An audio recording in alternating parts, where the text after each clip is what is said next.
여러 가지 그 변동은 있을 수 있지만 이미 사람들은 국제유가가 급락하는 거에 대해서 인식을 다 했기 때문에 이것이 정작 지금 상황에서 여러분들에게 큰 위기가 되진 않습니다. 무슨 소리인지 이해되십니까? 이해되면 3차 찍어보세요.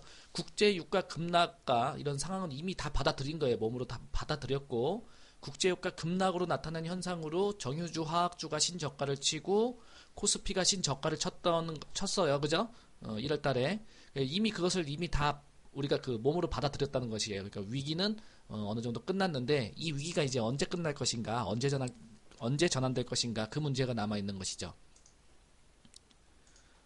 자, 그래서 뭐 지금 현재 그 국제유가 급락하면서 뭐 상품 가격이 급락하고 미달러가 강세를 유지하고 이러고 있지만 근본적으로 미국의 다우지수는 지속적인 우상향을 시도하고 있습니다. 그죠? 우상향을 시도하고 있고, 또 그때 이제 핵심적으로 말씀드렸던 게 미국이 괜찮으면은 글로벌 증시에 어떤 어려움이나 뭐가 와도 금방 복원이 되고 다시 미국 시장을 추종하려는 그런 성향이 있다고 말씀을 드렸고, 또 국제유가라는 것은 뭐 일시적으로 급등을 하거나 급락을 할 수 있는데 이것은 그것의 이 상품의 성격상 급등하면 급락하고 급락하면 급등하는 이런 것들을 반복해 왔습니다.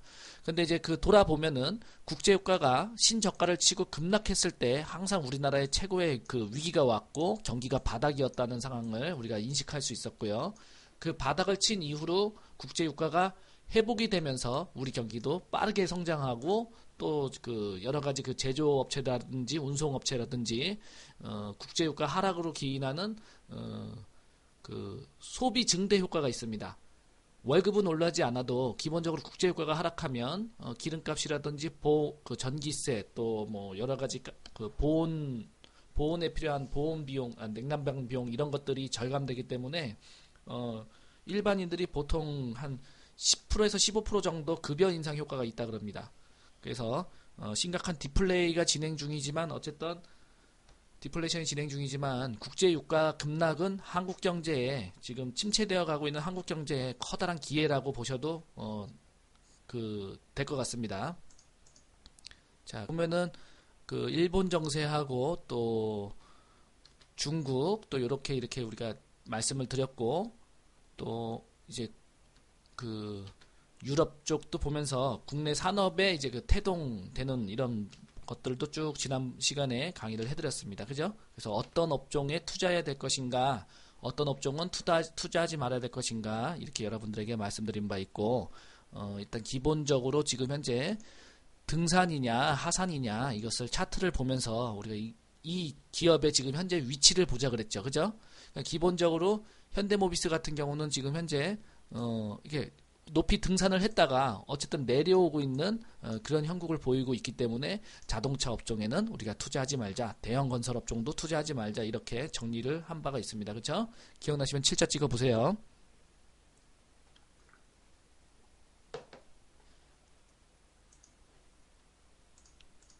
남들 다 하산할 때 등산했다가 자칫 산에서 길을 잃거나 혹은 맹수나 산짐승의 먹이가 될 수 있겠죠. 그렇습니다. 그래서 이제 이런 우리가 이제 해피 업종, 절대로 투자하면 안 되는 업종, 아무리 좋은 뉴스가 나오더라도 추세가 전환되기 전까지는 이 종목에 투자하지 말자고 우리가 얘기한 바 있습니다. 맞죠? 약속한 바가 있어요. 그러나 이제 그 건설 업종 중에서도 이렇게 하산을 끝내고 이렇게 이제 다시 등산을 시작하는 종목들이 한두 개씩 있습니다. 그 신세계 건설이라든지 이테크 건설, IS 동서라든지 현대산업 이런 게 몇 개가 있죠.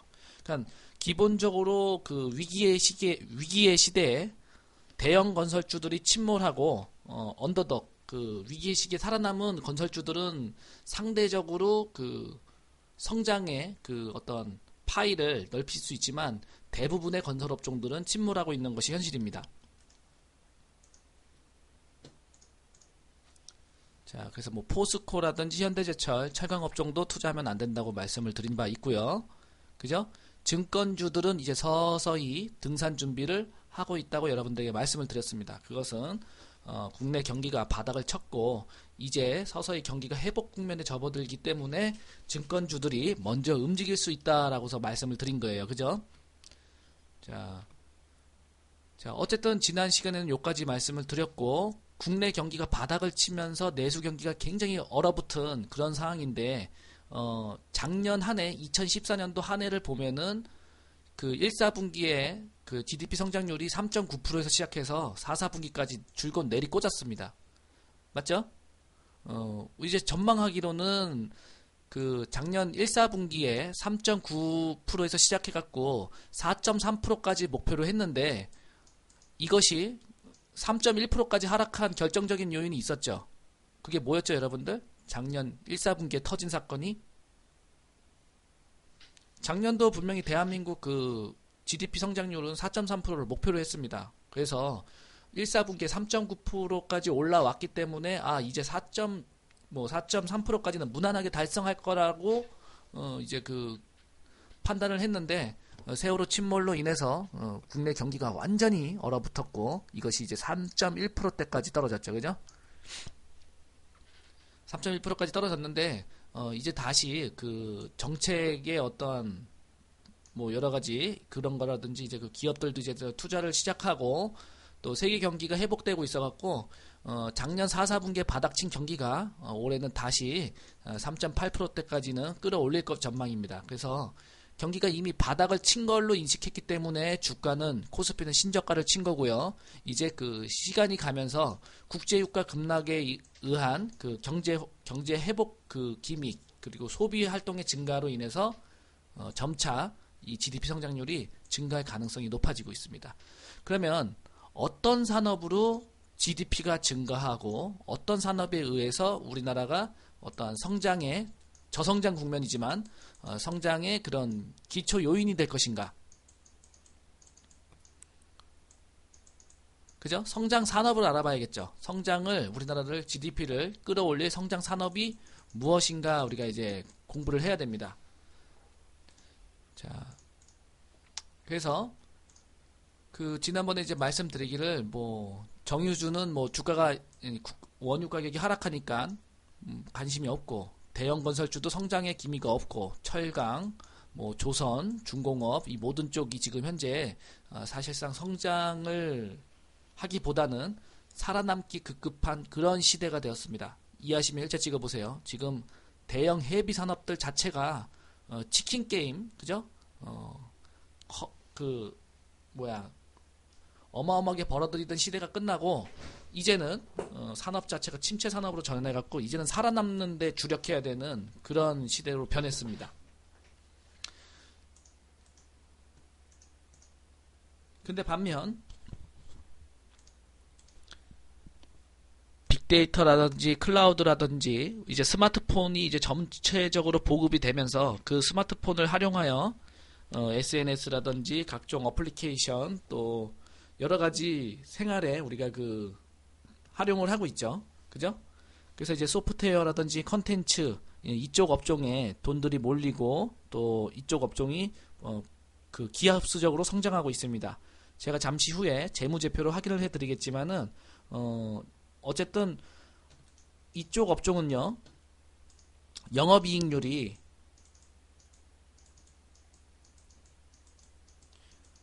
많아야 3, 4%대고요. 거의 대부분이 적자가 지금 전환되고 있습니다. 적자 전환이 되고 있는 상태예요. 이런 대부분의 업종들이 이해되면 3차 찍어보세요. 그러니까 영업이익률을 뭐 15%, 20%까지 올렸던 기업들이 이제는 영업이익률이 마이너스 상태로 지금 전환되고 있는 그런 상황입니다. 그래서 경기 민감주들이라 그러죠. 이런 대형주들을 경기 민감주라 그러는데 경기 민감주가 이제 적자 전환되었으니까 국내 경기가 얼마나 안 좋은지 내수 경기가 얼마나 안 좋은 건지 우리가 그 체감할 수가 있는 거죠.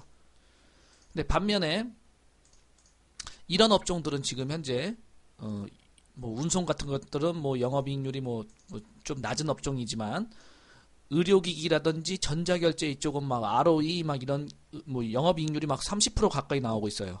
또 사물인터넷과 관련된 차세대 반도체 장비 이쪽들도 지금 뭐 영업이익률이 30% 가까이 나오고 있습니다. 제조업체들이 SK 하이닉스 같은 경우도 지금 영업이익률이 25% 이상 나오고 있죠. 그죠? 그리고 소프트웨어나 컨텐츠 쪽은 영업이익률이 45% 이상 나오고 있습니다. 그러니까 성장성이 이쪽이 확실히 재무제표를 보더라도 어마어마하게 빠르게 증가하고 있고 이쪽은 빠르게 침몰하고 있다는 것을 우리가 알 수 있는 부분이죠.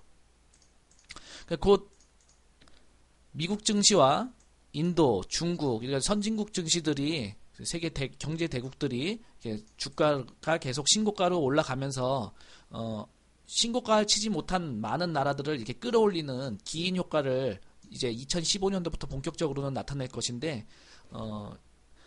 어떤 업종으로 과연 신고가를 갈 것인가에 대해서 우리가 1월 달에는 생각을 조금 많이 해야 됩니다. 근데 이제 그 조금 전에 말씀드렸던 그런 업종들을 이제 우리가 주력으로 보니까 하나씩 답이 나오기 시작합니다. 그 답을 이제 우리가 오늘 공부하면 되는 거겠죠. 자, 요런 부분은 이제 지난 시간에 얘기했던 부분이니까 우리가 이제 다시 여러분들 시간 되실 때 지난 강의를 다시 한번 복습해 주시기 바랍니다. 그래서 이제 2015년도 그 증시 전망을 이제 다시 정리를 하자면 미국과 일본, 중국 세계 경제 엔진 대국, 세계 경제 대국들이 지속 상승 중이다. 그리고 국제유가 급락으로 인한 생산 단가라든지 소비 절감 효과로 인해서 사람들이 기존에 100만 원 정도 쓰던 비용이 국제유가 하락으로 인해서 많은 절감이 됐습니다. 그래서 한 30만 원 정도의 소비를 할 수 있는 여력이 생겼어요. 그래서 CJ, CGV가 신고가가 가고 하나토어가 신고가 가는 이유가 이것이 다 국제유가 급락으로 인한 이런 것들이 이제 수혜를 받을 수 있다는 그런 분석 때문입니다. 이해되시죠? 그러니까 국제유가 급락으로 인해서 여가라든지 영화라든지 여행을 소비할 수 있는 여력이 생기기 시작했다는 거예요. 이해되면 7자 찍어보세요.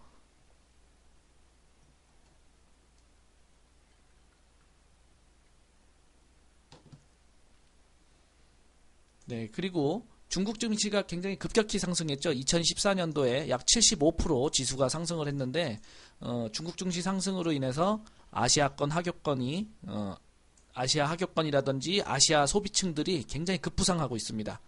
그래서 이런 아시아 소비층들이 한국 한류 상품이라든지 한국 제품들을 어마어마하게 소비를 해주고 있어가지고 화장품이라든지 뭐 옷이라든지 이런 여러 가지 제품들을 한국 거를 굉장히 선호하는 현상이 나타나고 있어서 국동 같은 기업 국동 막 이런 것들은 막 700% 800%씩 오르고 그랬습니다.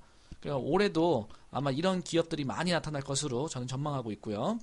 또 아까 경제 성장률을 봤듯이 2014년 4, 4분기 대한민국 GDP 성장률을 바닥을 찍었고 이제 서서히 살아나고 회복되고 있는 중이다 이렇게 이제 말씀을 드렸습니다.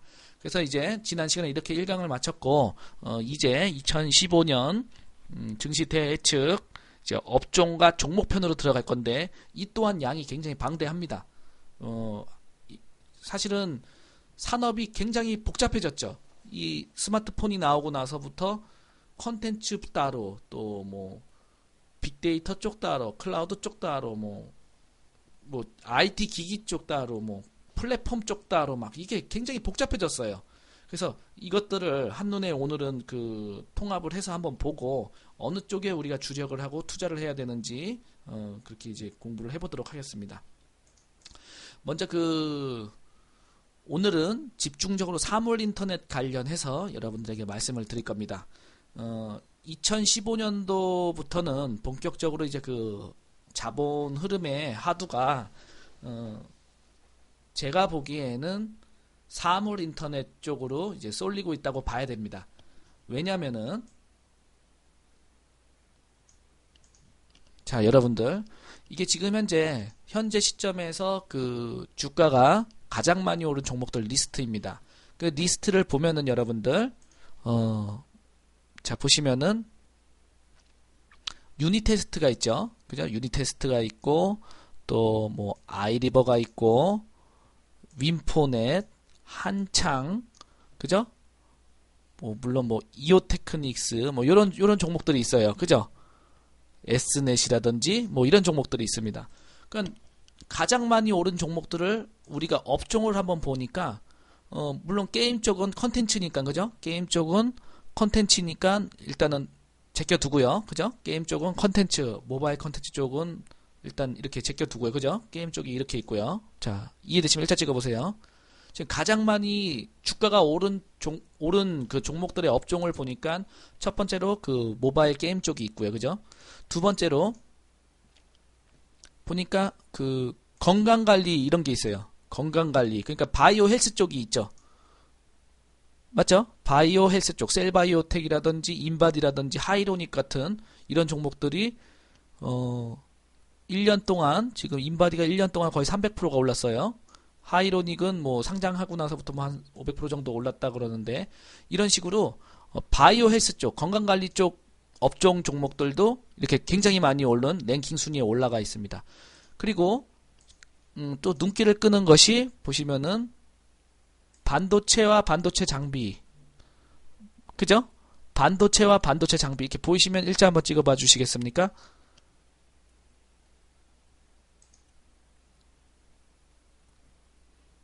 그리고 컴퓨터와 주변기기, 통신 장비, 그죠?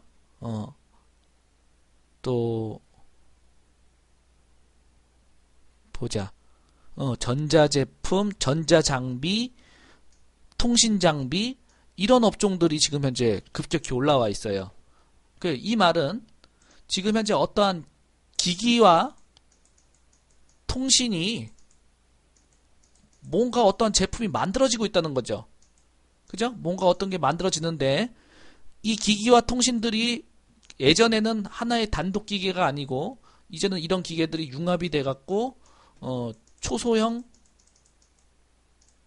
반도체가 들어간다는 거죠. 그러니까 이런 반도체가 만들어져야 되니까 반도체 장비 업종들이 계속해서 이렇게 주가가 올라가고 이렇게 계속해서 이런데 그 상대성 랭킹에 올라오게 되는 겁니다. 맞죠? 그러니까 자 보시면은 그 다음 번도 보시면은 이렇게 반도체와 반도체 장비, 또 코콤 통신 장비, 그죠? 엑사이언시 반도체와 반도체 장비, 또 건강관리 장비, 전자장비, 건강관리 장비 이렇게 나오죠. 그러니까 2015년도를 그러니까 주도할 업종이 벌써 이렇게 다 나왔다는 거예요, 여러분들. 자, 이해되시면 3차 찍어보세요. 그러니까 가장 많이 오른 종목을 보면서 가장 많이 오른 랭킹에 가장 높이 오른 종목들을 보면서 2015년도 업종도 이쪽 업종으로 가겠구나 우리가 추론을 할 수 있는 거예요. 왜냐하면은 2013년도에도 그랬고 2014년도에도 그랬으니까요. 그래서 우리가 2015년도에도 반도체와 반도체 장비 쪽 그리고 또 건강관리 쪽 그리고 어떠한 장치 장비 이런 쪽으로 또 수급이 쏠리겠구나 아니 시세가 몰리겠구나 우리가 예측할 수 있는 것이고 또 보시면은 그 국동 같은 거 섬유 의류 신발 이런 거 나오죠. 그죠? 요런 게 나와요. 보면 삼양통상 섬유 의류 신발 호화품 이런 거 나오죠. 조강피역 섬유 의류 신발 호화품 나오죠.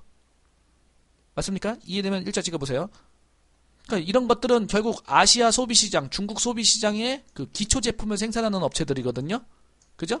그러니까 결국 소비 관련주들도 계속해서 어떤 그 시세를 만들 가능성이 높고 또 화장품이라든지 이런 쪽으로 운송 이런 쪽 보이시죠? 이렇게 제가 말씀드렸던 것처럼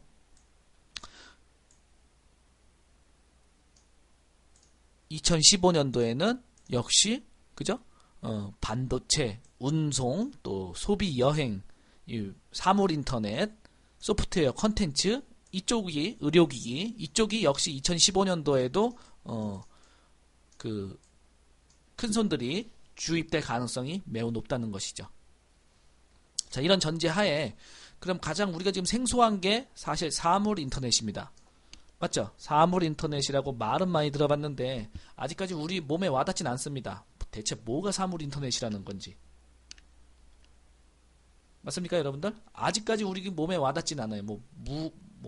무인 운전 자동차라든지 무슨 그 택배 배달하는 드론이라든지 뉴스를 보면은 새로운 혁신 제품들이 많이 나오고 있는데 그런 것들이 아직 우리 피부에는 와닿지 않아요. 그러나 주가는 항상 먼저 움직이는 법이죠. 주가는 항상 우리보다 먼저 움직이는 법이기 때문에 공부를 조금 하도록 하겠습니다. 요번에 미국에서 CES 세계전자 관람회가 있었는데 파트를 보면은 TV와 스마트 전자 제품 파트가 있었고요. 또 그 자동차 업종이 약진이죠. 자동차가 이제 무인 자동차 플랫폼을 뭐 어쩌고 저쩌고 한다 그러면서 자동차들이 굉장히 많이 그 출시가 되었고요. 또 웨어러블 기계들이 많이 나왔습니다. 뭐 손에 차는 시계라든지 뭐 여러 가지 다양한 액세서리들이 많이 나왔고요. 그리고 차세대 반도체와 플랫폼에 대해서 이제 관심이 많이 있었습니다. 지금 현재 그 보면은 어떤 화두가 뭐냐면은 2020년을 목표로 하는 거예요. 2020년이 되면은 지금 현재 우리가 스마트폰을 전부 다 쓰듯이 2020년이 되면은 우리가 전부 다 이 사물 인터넷으로 모든 기기들을 컨트롤하겠다는 것을 이제 목표로 삼은 거예요. 어디서 그렇게 했냐면은 삼성, 구글, 애플, 인텔 이런 세계 대규모 IT 업체들이 2013년도가 그 스마트폰의 그 원년이 되었다면은 2020년은 사물 인터넷 원년으로 2020년을 타겟을 잡은 겁니다. 이해되시죠? 그러니까 지금의 시대는 이제 사물 인터넷 이러는 건데 이거를 이제 어떻게 해석을 하냐면은 자, 스마트폰에서요.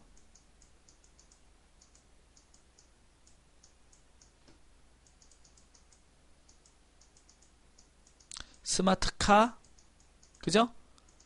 스마트 홈이 이제 진행된다고 보면 되겠습니다. 자, 여러분들은 이제 스마트 홈이라고 한번 입력해 주시기 바랍니다.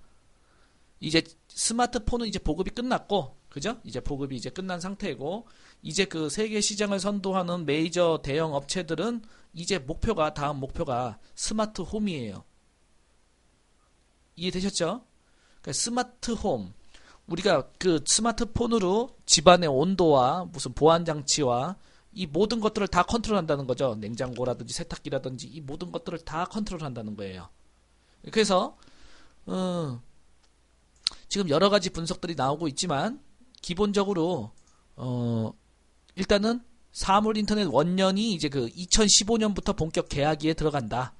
그런데 사물 인터넷은 기계 자체의 혁신보다는 다양한 제품을 포괄적으로 아우를 수 있는 플랫폼 전략이 더 중요하다라는 것을 초점을 잡아야 되는 겁니다. 다시 말해서 사물 인터넷 되면은 핸드폰으로 TV를 조절할 수 있대. 그죠? 핸드폰으로 세탁기를 조절할 수 있대. 아, 그럼 세탁기를 사야겠구나. 아, 그럼 TV를 사야겠구나. 이렇게 생각할 수 있겠죠. 맞나요? 틀린가요? 근데 그렇게 생각하면 오산이라는 거죠. 이해되십니까? 우리가 플랫폼으로 기기들을 조정을 하는 것이지 그 기기들이 많이 팔린다는 건 아니에요. 즉 TV나 스마트폰이나 뭐 세탁기나 이런 가전 제품들은 가격이 계속 하락할 수밖에 없습니다. 스마트폰도 마찬가지고요. 이해되면 일자 찍어보세요. 그러니까 이제 생산되는 IT 제품, 백색 가전 이런 것들은 가격이 떨어질 수밖에 없어요. 그러니까 TV와 스마트폰 요 자체들은 혁신이 둔화되고 있고요. 자동차와 이 웨어러블 기기 쪽은 속도는 굉장히 빨라지고 있습니다. 굉장히 빨라지고 있는데 아직까지 우리 쪽에는 와닿지는 않고 있어요. 그죠? 근데 이제 우리가 투자의 기회를 어느 쪽으로 초점을 맞춰야 될 것인지 공부를 해야 되기 때문에 한번 쭉 다시 보도록 하겠습니다. 이제 그 2015년도에는 우리가 그 예전에 조선 철강 건설 이런 쪽에서 투자하던 영역에서 새로운 산업이 잉태되었고 새로운 그런 세계 큰 메이저 기업들이면 어디가 있겠습니까, 여러분들?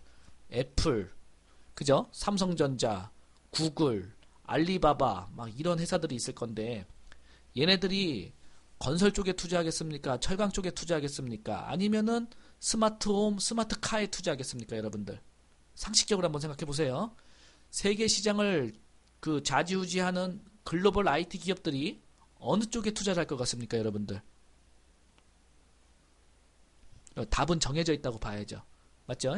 그러니까 우리도 이제 그 투자의 새로운 영역을 기존의 그런 우리가 익숙한 업종보다는 새로운 업종으로 공부하고 들어가야 됩니다.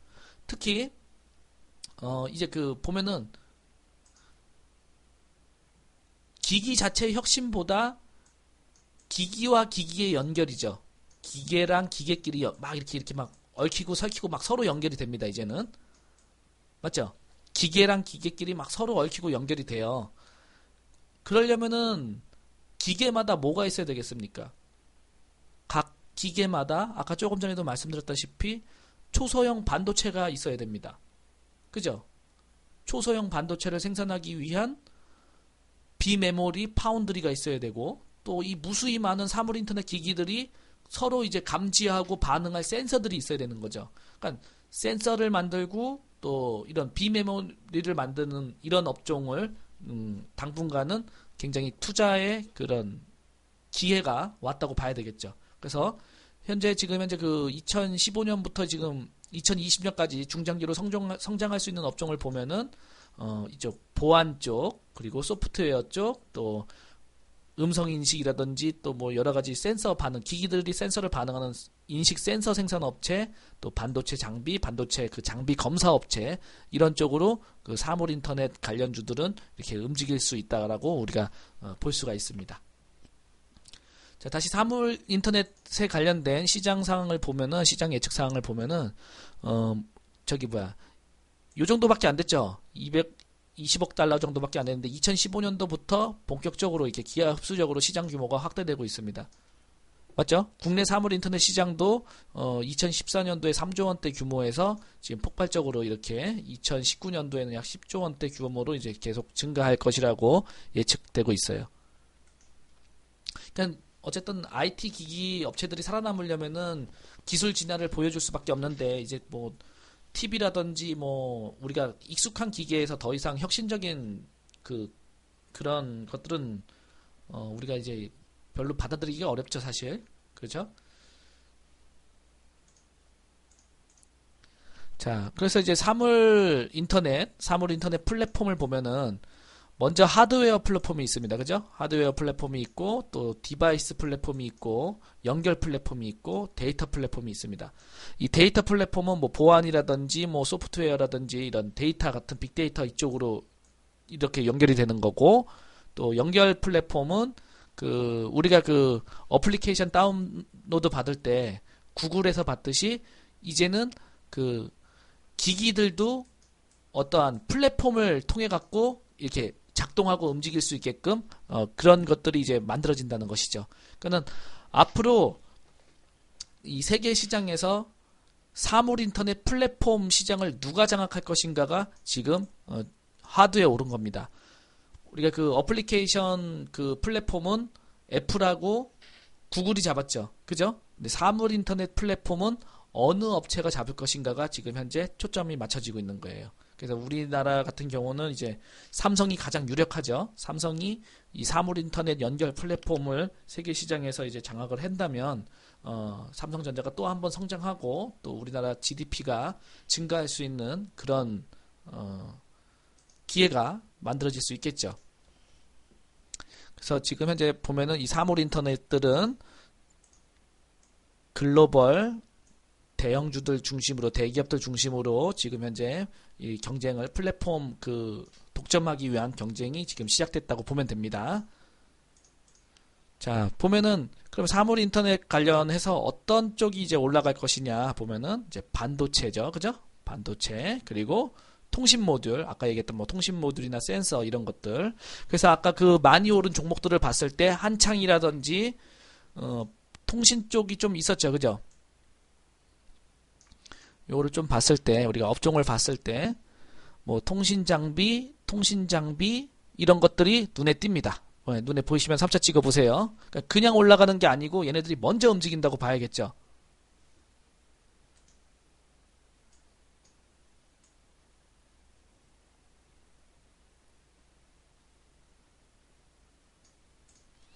그리고 제일 많이 보였던 게 반도체 장비 업체. 그죠? 이제 단말기들은 최근에 그 IT 부품주들이 다시 올라오기 시작하죠. IT 부품주들이 다시 올라오기 시작하는데 얘네들은 퍼센테이지가 굉장히 좀 낮은 편입니다. 그죠? 그러니까 주도를 할 수는 없어요.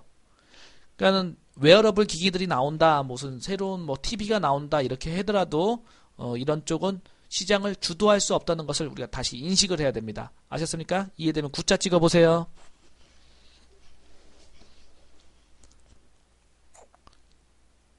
자, 그럼 우리가 여기서 상식적으로 한번 생각을 해봅시다. 왜 IT 쪽은 퍼센테이지도 낮을 뿐더러 왜 하면 안 될까요? 생각을 해보니까